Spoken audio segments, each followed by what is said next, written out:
Tenía muchas ganas de hacer este video, de contarles sobre el tablero de la Ouija. En mi canal tengo muchos videos de terror y definitivamente teníamos que hablar de esto. Es obvio que alguna vez escuchaste hablar del tablero de la Ouija. Este tablero como macabro, misterioso, que supuestamente te conecta con espíritus. Hay muchísimas personas en todo el mundo que jugaron a la Ouija y que lamentablemente tuvieron experiencias horribles. Pero ¿será verdad lo que pasa cuando jugás? Todo eso vamos a descubrir el día de hoy, así que quédate hasta el final y no te pierdas ningún detalle. Antes de empezar con el video, no olvides suscribirse al canal y activar la campanita así no se pierde ningún contenido. Síganme en mi cuenta de TikTok, la dejo en la descripción del video. Y acá está mi Instagram para que vayan, me sigan y me etiqueten en la historia que están viendo el video. ¿Qué pasa si jugás al tablero de la Ouija? Es una gran pregunta porque hay muchos casos reales que ahora te vas a enterar. Pero antes de que nos enteremos lo que pasa después de jugar, quiero contar un poco de la historia de la Ouija, de dónde salió, quién la inventó, porque sé que últimamente fue muy nombrada, ¿no? Con esto de las películas, todo lo que salió, pero realmente esto es algo súper antiguo. Desde el momento que tengo memoria, que yo era súper chico, me acuerdo que escuché de la Ouija porque mis padres me contaron de un amigo de ellos que había ido como a un lugar que se dedicaban a eso, que había jugado, y fue como un antes y un después, porque después este tipo como que no se sentía bien, le costaba dormir, empezó a tener insomnio, una serie de cosas que la verdad no están nada buenas. Y sí, como te dije, es algo súper antiguo. Desde el siglo XIX la gente solía meterse con esto. La realidad es que no se puede saber exactamente en qué momento esta práctica fue inventada, en qué momento se empezó a utilizar, pero por la información que podemos encontrar cuando investigamos, se dice que este tablero surgió en el siglo XIX, durante un movimiento llamado espiritismo. Y en ese momento este movimiento era conocido por hablar sobre el futuro e incluso predecir lo que iba a pasar. La gente en esa época quería saber qué iba a pasar con su vida después de la muerte. Y en ese momento, amigos, cuando todo comenzó, este objeto, esta tabla, ni siquiera era vista como un objeto maligno. La verdad que al contrario, las personas que utilizaban este tablero, este objeto, querían saber más sobre las cosas buenas, todo lo que iba a pasar en sus vidas. Así que para que lo sepas, era usada para el bien y no para el mal. Pero con el paso del tiempo, con el paso de las décadas, el uso de este tablero fue distorsionado. Y con el movimiento del espiritismo que te dije que comenzó en el siglo XIX, hay una historia que tenés que saber que involucra a dos hermanas. Esta historia sucedió en el año 1800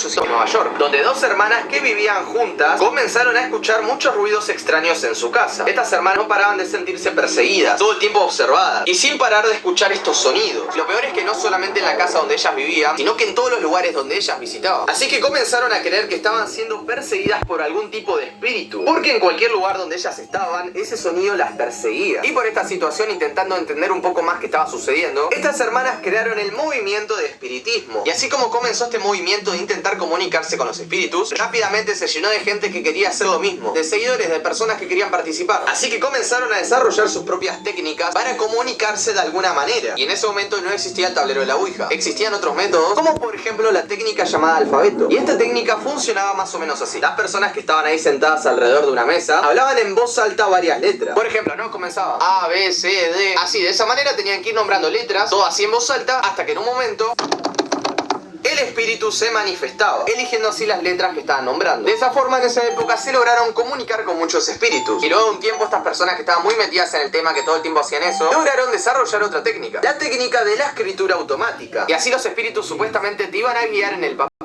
Tuvo muchas otras técnicas que fueron utilizadas en esa época. Pero ¿cuándo apareció entonces el tablero de la Ouija? Apareció aproximadamente para el año 1886. El tablero en ese momento vino con todas las letras del alfabeto dibujadas en sus comienzos, con una forma diferente al que conocemos hoy. Y de todas las cosas que te comenté, obviamente cuando apareció el tablero es lo que más se popularizó, es lo que todos conocemos, y después salieron películas, todo lo que hizo que esto sea súper famoso. Y así como fueron inventados varios tableros diferentes, pero bueno, todos con la misma idea de comunicarse con espíritus. Hasta que llega el año 1891, cuando es inventado el modelo que conocemos hoy en día, el modelo famoso. Y fue también desde este tablero que recibió el nombre que conocemos todos, el de Ouija. En el momento en que se inventó esto, querían patentar la idea y necesitaban ponerle un nombre. Entonces, según la historia, durante una noche muy oscura, un pariente de las personas que crearon este tablero, de la empresa, utilizando el tablero, preguntó cuál sería el nombre de este objeto, para ver si el tablero iba a responder o no. Y la respuesta que el tablero dio en ese momento fue Ouija. Y se hizo tan popular este tablero que también hizo que muchas personas piensen que todo esto es un fraude, que pierda la credibilidad, porque se hizo tan famoso que surgieron muchos estafadores, muchas personas que querían ganar dinero y se ponían así como un negocio para que vos vayas y supuestamente te podías comunicar con tu mascota, con algún pariente, con alguna persona que vos quieras. Y eran todos mentirosos porque movían la tabla ellos mismos. Y había muchas personas que mentían así. Y aparte de esto, como que se inventaban muchas cosas para hacer negocio, porque querían vender el tablero. Y algo muy curioso es que la persona que inventó este tablero, el señor que estuvo detrás de la idea, que lo patentó, no tenía nada que ver con el espiritismo, nunca se interesó por el tema. Este tipo simplemente era un hombre de negocios, se le ocurrió esta idea del tablero, de hacerlo así como más lindo, y quería llenarse de dinero. Hasta ahí tenemos un poco de la historia de este tablero, de cómo comenzó y todo, que la verdad es muy interesante. Ahora te quiero contar qué pasa si jugás a la Ouija, porque esto realmente no es un juego. juego. Hay muchas personas que una vez que hicieron esto, es como que cruzaron una línea, tuvieron un antes y un después y les empezaron a pasar un montón de cosas. Así que ahora te voy a contar un caso real que sucedió hace tiempo. Por si no sabías, este es el caso Ouija más famoso, más controversial en la historia de España, teniendo lugar en Vallecas, provincia de Madrid. Toda esta historia gira en torno a Estefanía Gutiérrez Lázaro, una joven estudiante de 16 años que se le ocurrió jugar a la Ouija con dos amigas en el recreo de la escuela, en ese momento que tenían libre. En su momento a las amigas les había contado que ella había jugado anteriormente, que no era la primera vez que usaba este tablero. Incluso ella llevó el tablero a la escuela, así que quería motivar a las amigas a que se animaran a jugar con ella, como que era algo simple, como que no pasaba nada. Así que una de las chicas quiso hacer contacto con su novio, que había fallecido en un accidente de moto, para averiguar de alguna forma si se encontraba bien, ¿no? Como en el otro mundo. Tenían curiosidad a ver si respondía, así que comenzaron a jugar y todo fue avanzando bien, hasta que espíritus malignos aparecieron para insultar y amenazarlas. Justo en ese momento una maestra, que escuchó el ruido de estas chicas que estaban escondidas en una habitación de la escuela, las encontró, abrió la puerta y las interrumpió en la mitad de la sesión. Una situación que según los espiritistas no se debe hacer. No es que estás ahí con la Ouija, te asustaste y decís, listo, no juego más, me voy. No, no te puedes ir. Puedes dejar de jugar cuando el espíritu te lo permite. Es algo súper malo que te vayas a la mitad. Y estas chicas lo hicieron. En el testimonio de la maestra mencionó que precisamente Estefanía era la